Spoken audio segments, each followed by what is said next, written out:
Buenas tardes, buenas noches para todos nuestros participantes en Latinoamérica. Bienvenidos a este segundo webinar de la serie de retinopatía del prematuro que estamos lanzando en Orbis Internacional. Les voy a compartir mi pantalla. Para hoy vamos a tener la conferencia de fisiopatología de la doctora Linda Cherniquiaro de México. Aquí está el horario para su referencia de las próximas conferencias. El jueves tendremos diagnóstico y referencia por la doctora Luz Gordillo. Ella nos va a presentar la clasificación internacional nueva, el ICOP-3. La semana entrante, otra vez el martes, la doctora Linda nos va a acompañar, nos va a hablar de tratamiento. Y terminaremos el próximo jueves, el jueves septiembre 9, nuestra Equina Avellaneda, que trabaja en baja visión y rehabilitación de los niños con problemas oculares. Les recuerdo nuestra página cybersight.org. Si no tienen todavía una cuenta, se pueden registrar. Si tienen algún problema con el registro en inglés, ustedes pueden bajar hasta el fondo y aquí pueden seleccionar el idioma y cambiarlo a español. Una vez se registren, tienen dos posibilidades. Aquí les piden el nombre, el apellido, dónde trabajan. Si quieren hacer los cursos que tenemos solamente y ver nuestros webinars, le dan clic a este. Ahí no se les pide absolutamente nada, pero si quieren pedir, si tienen por ejemplo un caso que quieran el consejo de alguno de los expertos de Orbis, entonces le da clic a esta opción. Ahí sí les van a pedir una fotocopia de su carnet de la entidad donde trabajan o del diploma, ya sea médico, el carnet de estudiante de medicina, o si es enfermería, o si es ingeniería biomédica, algo que nos pruebe a nosotros que sí pues, están involucrados en salud ocular. Cuando se conecten ya por su pantalla, llegan a esta. Aquí es donde pueden empezar los casos o ver los cursos. Cuando le dan clic aquí a cursos, van a llegar a esta pantalla y van a ver los cursos que pueden escoger.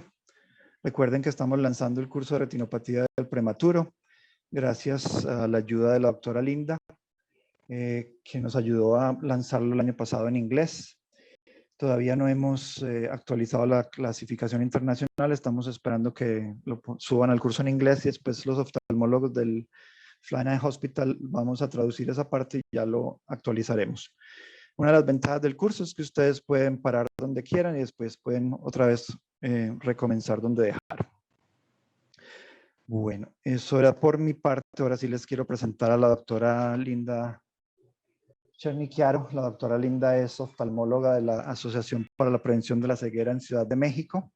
Hizo su fellow en retina pediátrica en el Bascom Palmer en Miami y ahora se desempeña como profesora en la APEC, en la Asociación para la Prevención de la Ceguera, y en su práctica particular como retina pediátrica.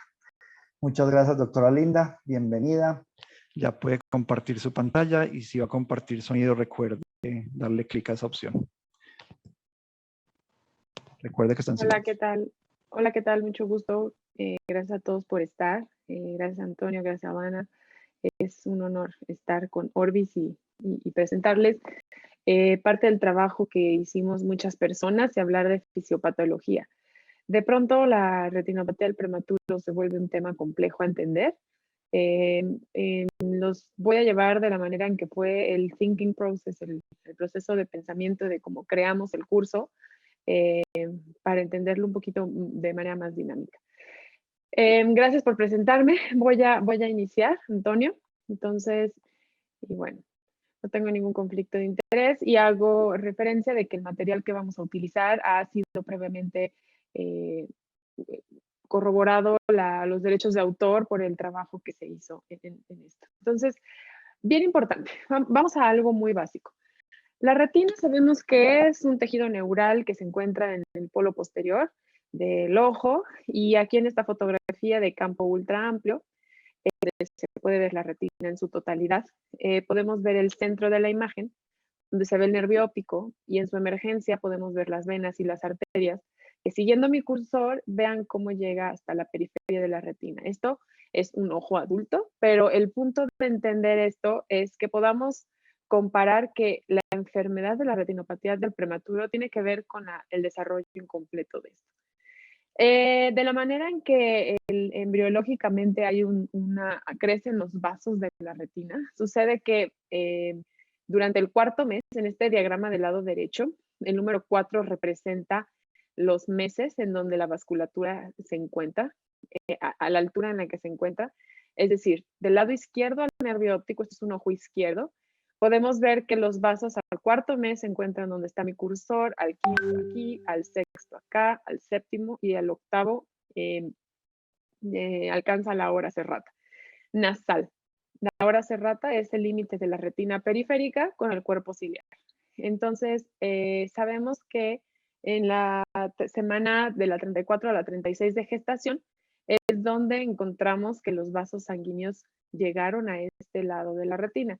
Mientras que del lado temporal podemos ver que hasta después del nacimiento, es inclusive después de la semana 40, como se define que es un nacimiento a término, es cuando logramos que la retina, los vasos sanguíneos crezcan hacia el lado temporal de la retina.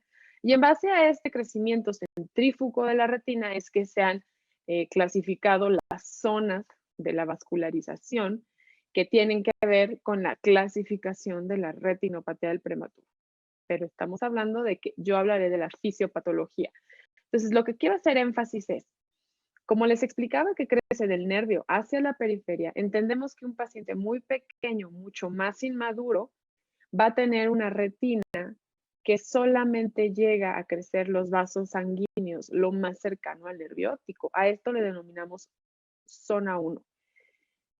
Cuando un niño es mucho más maduro, nació de más de 34 semanas, sin embargo, sigue siendo prematuro, sus vasos sanguíneos ya habrán crecido más y por lo cual en la zona 3 es donde los pacientes desarrollan enfermedad. Repito, niños pequeños por la inmadurez de los vasos sanguíneos que van creciendo del centro a la periferia encuentran enfermedad en zona 1, niños grandes en zona 3 y esta área intermedia se llama zona 2. A más detalle, de nuevo me regreso a una fotografía ultra amplia. Aquí este es un ojo derecho. Entonces la zona 1 se representa si dibujamos una línea que va del nervio óptico a la mácula o al área. En la clasificación actual de este año ya se define que en ocasiones no es fácil definir el centro de la mácula. Entonces el área aproximada que se supone donde va a desarrollarse la mácula es el nervio hacia esta zona y el doble de este radio. Si dibujamos una línea completa del doble del radio y utilizáramos como si fuera un compás 360 grados alrededor del nervio, esta zona corresponde a la zona 1. Si en este diagrama lo que está resaltado en color azul, vemos el dibujo de arriba, donde los vasos sanguíneos están hasta la zona 1. En la foto de abajo podemos ver una fotografía de RedCam. Son diferentes tecnologías de fotografía.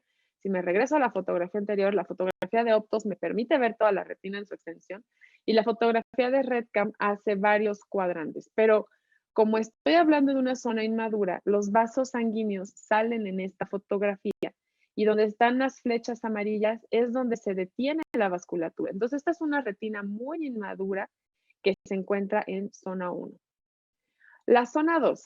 La zona 2 se refiere a donde llega el nervio óptico hasta el límite o sea, el borde nasal de la zona 1, aquí está, hasta el límite de la hora serrata, y vuelve a trazar una línea del nervio hacia esa periferia, y si fuera un compás 360 grados, es lo que envuelve la zona 2. ¿Ok? Tiene que ser la misma distancia del nervio hacia la retina nasal, del nervio hacia superior, del nervio hacia temporal y del nervio hacia inferior. Pero recordemos que esta línea primera roja es la zona 1, de tal manera que la zona 2 solo corresponde de este borde hacia el nuevo círculo que hemos dibujado. Se definió ahora en la nueva clasificación una zona que se llama zona 2 posterior, que la zona 2 posterior, digamos que es una zona 2 que ya está dentro de este segundo círculo, de esa segunda área, pero que sigue estando más cercano a la zona 1 en 2 diámetros de disco. Diámetros de disco corresponde al tamaño de este nervio, entonces es 1, 2 sería lo más cercano a la zona 1, máximo 2 diámetros de disco anterior a él. Volvemos a la imagen donde se ve comparativo el diagrama a una fotografía clínica. En la fotografía de abajo, si ven, ya no se ve el nervio óptico, porque la cámara tuvo que tomar la fotografía un poco más alejada de este, porque ya crecieron más los vasos. Entonces, esta zona donde están las líneas amarillas es donde se habla el límite de la vasculatura en zona 2, en retina inmadura. Y la zona 3 se refiere a todo el resto de la retina, que queda después de haber dibujado los 2 círculos con el nervio central, y lo que queda de la retina temporal superior e inferior, esto se le denomina zona 3. Entonces, si ven, este paciente, el del ejemplo, donde ha desarrollado la retinopatía del prematuro es justamente en esta zona, en zona 3. Entonces, vuelvo a la imagen, está realzado en color azul. En el diagrama superior vemos cómo los vasos llegan a la zona 3. Me voy a la fotografía de RedCam. La RedCam, insisto, ya tampoco se ve el nervio óptico porque la cámara tuvo que tomar más periférico y el límite de los vasos es donde llegan las flechas amarillas. Pero bueno, entonces la retina, crecen las venas y crecen las arterias. Pero también la retina es un tejido neurosensorial altamente especializado que tiene varias capas de varias células con diferente función para generar visión. Entonces, aquí podemos ver, esa es una fotografía de una tomografía macular, donde vemos que el centro macular es esta depresión desprovista de las capas internas. Por capas internas me refiero a estas que estoy señalando con el cursor, que son la capa de fibras nerviosas, la capa de células ganglionares y la capa plexiforme interna. Si se dan cuenta, en una fobia normal, esto está desprovista de estas capas internas. Las capas externas se refiere a la capa de fotorreceptores. Entonces, la vasculatura no solamente aparece en un plano, sino que va progresando a causar una perfusión, a causar que los vasos crezcan en todos los plexos capilares. Estos plexos capilares es el plexo superficial, el plexo intermedio y el plexo profundo, además de que la retina se provee de circulación por parte de la coroide para la coroides para la retina externa. Entonces, la vasculatura es un proceso centrífugo de formación de la retina interna con después propagación de esta vasculatura en todas las capas que favorece a que la retina tenga el desarrollo de cada una de las capas celulares. Esto es un estudio, es una fotografía del libro de Ryan que todos conocemos, donde habla cómo en experimentos, y obviamente esto se traduce a la vida del humano, las células cada una va teniendo un momento diferente del desarrollo. Es decir, no cuando nace el niño se tienen todos los grupos celulares. De tal manera que por eso encontramos algunas irregularidades en el desarrollo en los pacientes prematuros. Si ven, les enseñaba y les comparaba la depresión foveal de un paciente sano, y vean cómo los pacientes prematuros pueden tener una ausencia de la depresión foveal porque las capas internas no tuvieron esta migración natural por las alteraciones del nacimiento prematuro. También, por ejemplo, se ha visto que los recién nacidos pretérmino de menos de 28 semanas de gestación, además de esta depresión foveal por falta de que las células ganglionares y la nuclear interna migren por fuera, también se ha visto una fobia plana, persistencia de capas internas, es lo mismo, fotorreceptores delgados, y como la fotografía de la derecha, observen cómo hay estos espacios quísticos entre la retina. Existe edema macular quístico sin existir la presencia de retinopatía del prematuro. Y evidentemente esto puede o no repercutir en la visión. Les voy a enseñar un video. Me gustaría silenciarlo para yo explicarles. Es un video muy explícito que fue hecho en la Escuela de Salud Pública en Londres. Entonces, ellos aquí podemos ver que un bebé de término tiene la retina, los vasos sanguíneos llegan hasta la parte anterior del ojo. Del lado izquierdo, donde está la luz entrando, es donde es la parte más anterior del ojo, y el nervio óptico del lado derecho es donde está la parte más posterior del ojo. Entonces, la luz ya sabemos que entra. En este esquema podemos ver que el globo ocular tiene un periodo de gestación, en diferentes semanas del periodo de gestación es como se va formando. Entonces, las primeras 3 semanas ya tenemos la vesícula óptica. Después, cuando hay una invaginación de la placoda del lente y de lo que va a ser en un futuro la retina, existe esta invaginación en las primeras 8 semanas, en donde se forma el cristalino, en donde se forma la futura retina neural, en donde se forma el espacio subretiniano y le da esta estructura donde la parte anterior forma el cuerpo ciliar, donde la parte posterior forma el epitelio pigmentario y la retina neural. Entonces, vean cómo este proceso complejo es lo que también nos explica, que también nos hace entender un poco más. Y aquí lo que se quiere ejemplificar es que al mismo tiempo también el globo va creciendo de tamaño. Y recordemos, estamos antes de la 16 semana de gestación, que son los 4 primeros meses. Después nos brincamos a la vasculatura.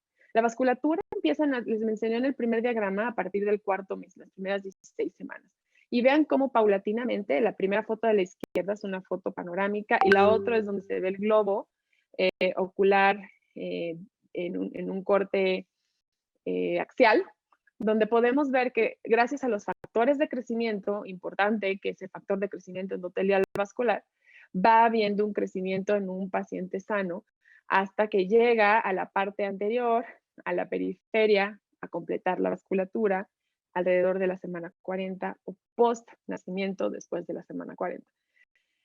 La fóvea, que es esta área que se delimita en negrito, en oscuro, sabemos que no se desarrolla hasta después de la semana 45 a 54 post, de semanas corregidas. Entonces, por eso los niños no fijan al nacer. Cuando se desarrolla la fóvea es cuando tienen la fijación y puede ser hasta el 3er mes de vida. Entonces, lo que quiero que vean es qué pasa cuando un bebé nace antes de las semanas que tenía que nacer. Espérenme. Aquí. Entonces, el factor de crecimiento endotelial vascular se produce de manera anómala y causa los cambios progresivos que denominan la retinopatía del prematuro, en donde se detienen los vasos, hay una progresión que puede llevar a un desprendimiento de retina por la atracción que ocurre entre la retina vascular y la retina vascularizada. Vamos a más detalles en esto. En esta línea del tiempo podemos ver lo que sucede tanto en la formación normal de los vasos sanguíneos, que se llama vasculogénesis, y la formación anormal de vasos sanguíneos nuevos o más pequeños, que se llama angiogénesis, que es los plexos profundos. Volvemos a ver que en esta línea del tiempo la parte gris habla de las semanas de gestación. Y si podemos ver, la vasculatura fetal del vítreo va a tener una regresión alrededor de la semana 12-13. Sabemos que ahí existe una arteria aloidea que irriga del nervio óptico a la parte anterior del ojo.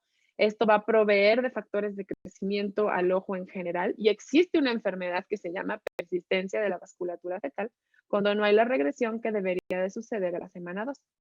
También aquí vean cómo se madura la membrana de la coroides, la membrana coriocapilar, los vasos sanguíneos coroideos, y se va formando, como vimos en el video, la vasculatura de la retina interna. A esto se le llama vasculogénesis, se forman los primeros vasos grandes importantes. Después de la semana, entre la 24 y 25, la angiogénesis, que va produciendo vasos más pequeños, haciendo que se forme la vasculatura de todos los plexos, sucede en este tiempo. Y la retina nasal, quedamos entre la 34 y 36, se forma, y la retina temporal, donde se va madurando todo, sucede hasta el nacimiento. Pero ¿qué sucede cuando nace el niño antes de tiempo? Hay 2 fases de la enfermedad. La primera, los vasos sanguíneos dejan de crecer. Y la segunda, hay crecimiento de vasos, pero anómalos, y esto causa neovascularización de retina. Enfoquémonos en la fase 1. Los vasos sanguíneos se detienen. Entonces, el niño sale del útero materno y deja de recibir los factores uterinos de crecimiento, como eritropoyetina, factor de crecimiento endotelial vascular, que le proveía la mamá. Más el oxígeno que se le administra de manera externa para que el niño sobreviva, pasa a una fase de hiperoxia, o sea, aumento del oxígeno, cesa la vasculogénesis, la formación de los vasos primarios, y sucede vasoobliteración pequeña.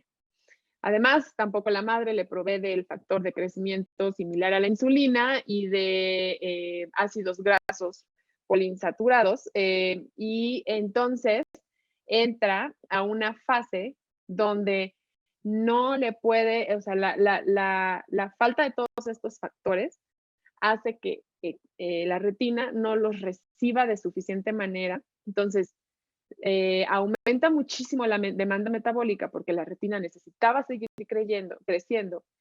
Al hacer esta falta de de factores de crecimiento, hace que el ojo entre en un periodo de hipoxia. Y al entrar en un periodo de hipoxia es cuando suceden los neovasos. Aquí vamos a ver esta parte que les estoy hablando de la fase 1, es esta fase que estoy remarcando en rojo. ¿Ok? Se detiene aquí. Y en la fase 1 y 2 es que, como ya tuvimos primero un periodo de hiperoxia por el oxígeno externo, pero el oxígeno no le está llegando suficiente a la retina en crecimiento, entra en hipoxia. En esta fase 2 aumentan el crecimiento de los vasos, la neovascularización. Entonces hay más vasos tratando de sustituir esta falta de oxígeno, pero es una retina poco madura. Entonces todavía hay más hipoxia. Esta hipoxia aumenta factores asociados como la eritropoyetina y el factor de crecimiento endotelial, pero en factores excesivos patológicos, y sucede la neovascularización. Entonces, por eso es que las primeras 30 semanas de vida, los niños no necesitan tratamiento, porque los factores que necesitan para crecer la retina son de manera fisiológica en este periodo. Pero después de la semana 30 es cuando empiezan a desarrollar la enfermedad por la fase 2. Si lo resumimos en un diagrama con dibujos, esquemático, el diagrama de la izquierda está en el grupo de ROP de México y el derecho fue parte de lo que se desarrolló con Orbis.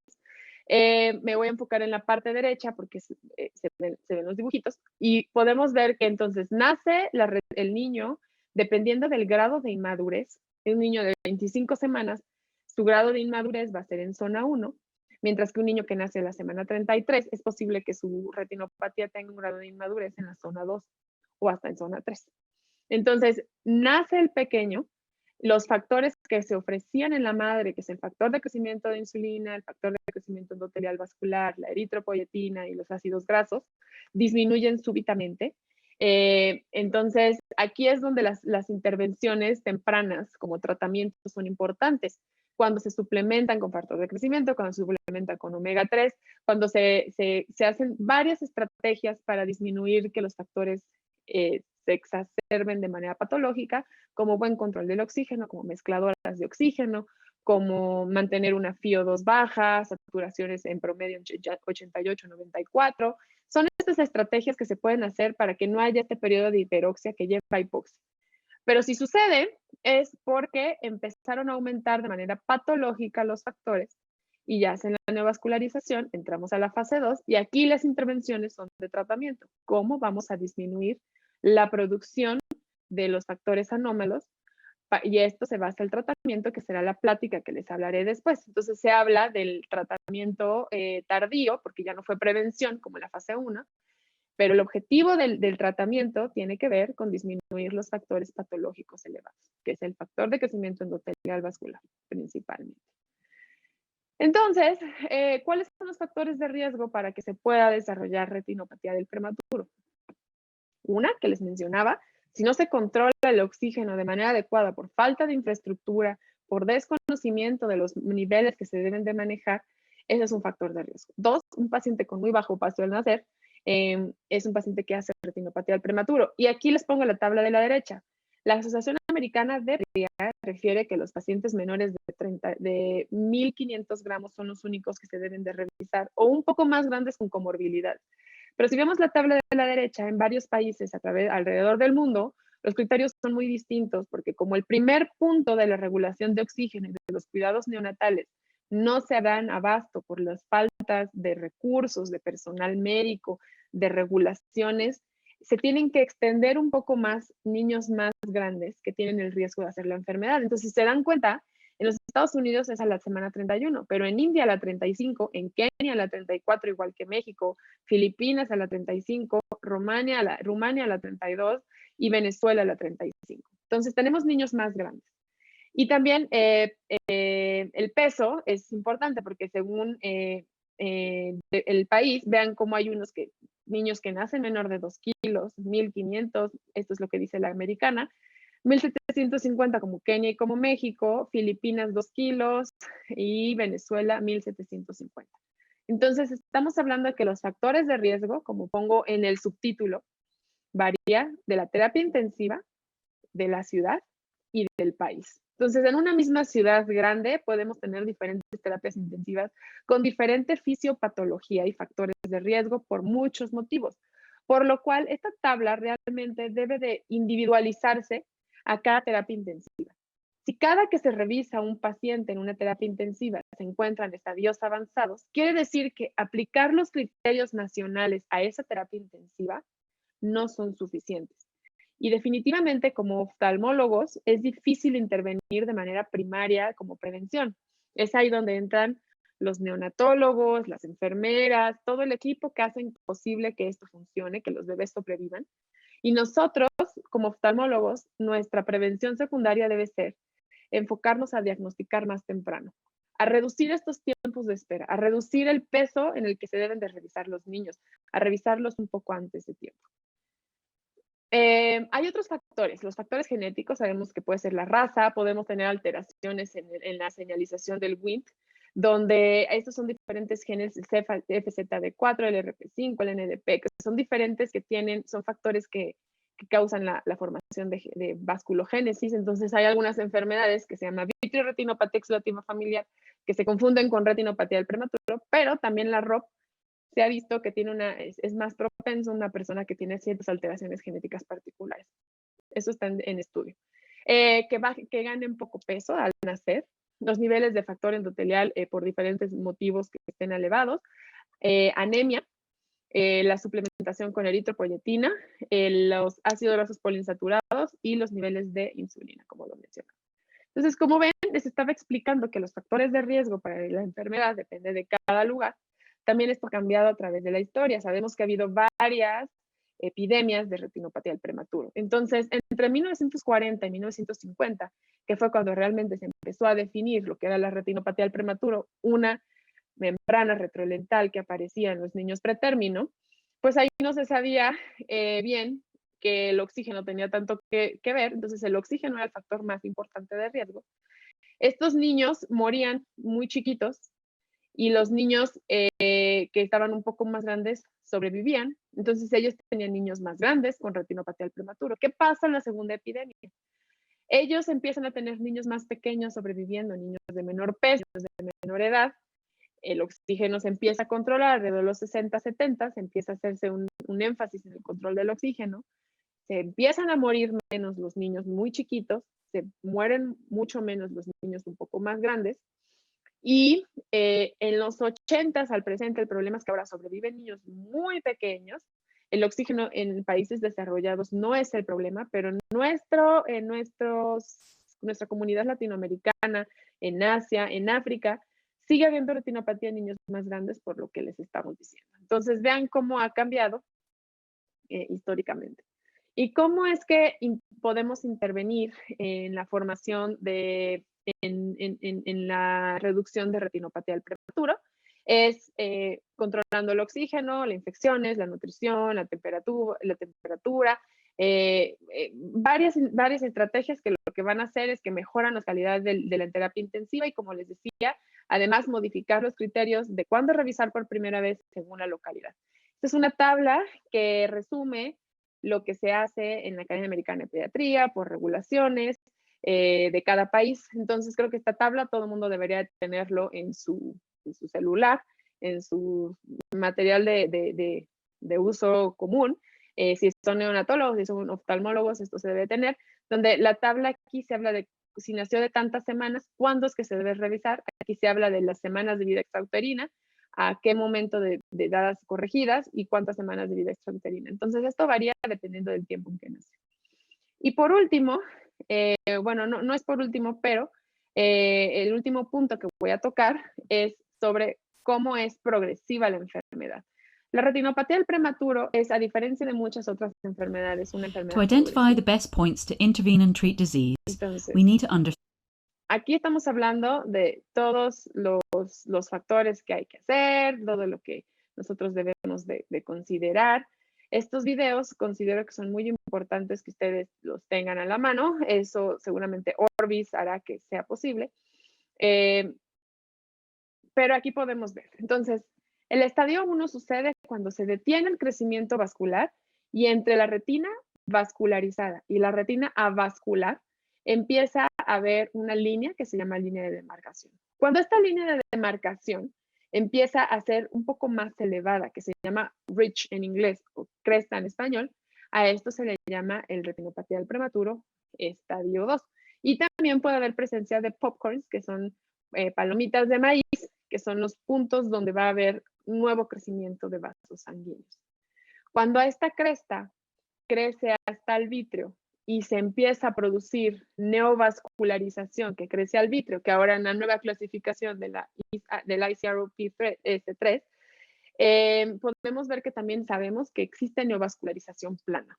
No necesariamente se eleva hasta la cavidad vítrea, pero esto ya cuando existen neovasos anormales es cuando se llama estadio 3. Entonces, si lo pensamos que la retina no solo es un plano, como les explicaba, tiene varios planos, el vítreo se encuentra en la parte interna, entonces esta organización del vítreo y la atracción que sucede es lo que va a formar el desprendimiento de retina de manera progresiva. Cuando la mácula está en su posición, se llama 4A. Cuando la mácula está desprendida, se llama 4B. Y generalmente esto solo es quirúrgico. Y el estadio 5 es cuando la retinopatía del prematuro es total, es un desprendimiento de retina total. Y ahora en la clasificación del ICROP3, sabemos que se clasifica en 5A cuando aún vemos el nervio óptico, 5B cuando el embudo se cierra a tal grado que ya no vemos el nervio óptico, y 5C cuando estas alteraciones ya alteran el segmento anterior, causan glaucoma, ángulo cerrado, catarata, etc. Entonces, esto es bien importante. No entraré en la clasificación, pero el punto es que entiendan los procesos. Se cortó, ¿verdad? Sí, por aquí había una pregunta que qué papel jugaba el factor genético en el desarrollo de la ROP. El factor genético es bien importante. Cuando existe una alteración en la vasculogénesis normal por una variante patogénica de alguno de los genes que tienen que ver con el desarrollo, es cuando se detienen los neovasos. Y todas las enfermedades que tienen que ver con el detenimiento del crecimiento de los vasos sanguíneos desarrollan una secuencia similar a la retinopatía del prematuro. Cesa el crecimiento o hay hipoxia, existe formación de tejido nuevo, este tejido nuevo forma membranas, las membranas se traccionan y por eso hay desprendimiento de retina.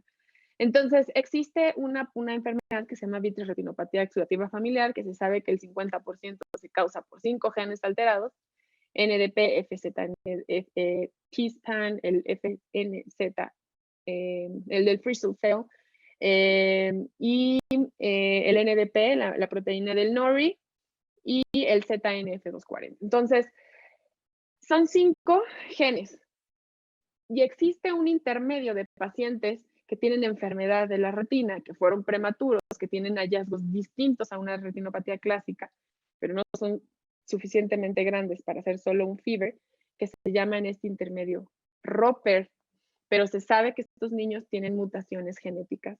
Entonces, no solo es la retinopatía del prematuro, sino es algo más que pudo haber sido, sin haber sido pretérmino, una vitreoretinopatía exudativa familiar. Creo que esto es muy complejo de explicar, pero esos son a grandes rasgos. Esto creo que cuando quieran, este es un tema apasionante, pero nos saldríamos un poquito del objetivo de esto. Entonces, esta es una fotografía de un OCT, es una reconstrucción tridimensional de lo que sucede. Este es un mismo paciente que de la semana 33 a la 37 no tenía nada, pero en la semana 37, si ven estas elevaciones amarillentas, son los popcorns, se empiezan a elevar. En la semana 37 más adelante empiezan a formar el ridge, la cresta. Entonces, como les decía, esto no es plano, empieza a elevarse. La semana 39 hace el tejido fibrovascular con neovasos y en la semana 40 se eleva. Entonces, es para que puedan entender.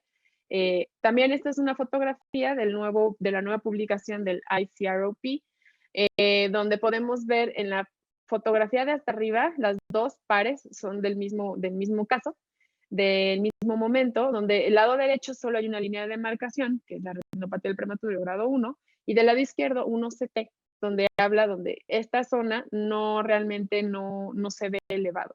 Pero conforme esto se va convirtiendo en una cresta en estadio 2, ya podemos ver una elevación de la retina interna a la cresta. Y cuando en la última, es estadio 3, podemos ver las zonas de neovasos elevados sobre la retina.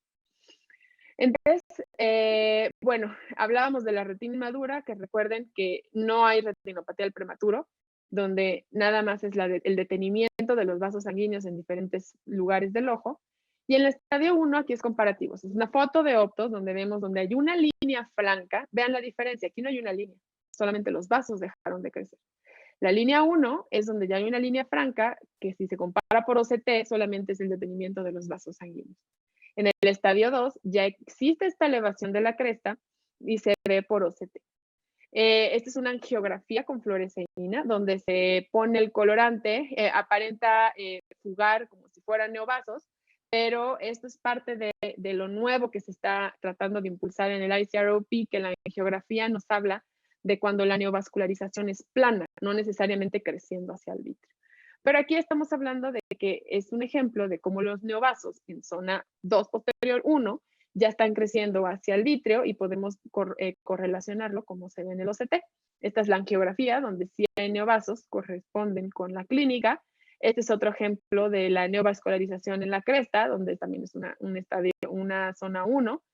Y aquí en esta foto de campo ultra amplio se pueden ver los distintos estadios. Estadio 1, donde solamente hay una línea. Estadio 2, donde ya se ve blanquecino elevado, y el estadio 3, la zona de neovasos.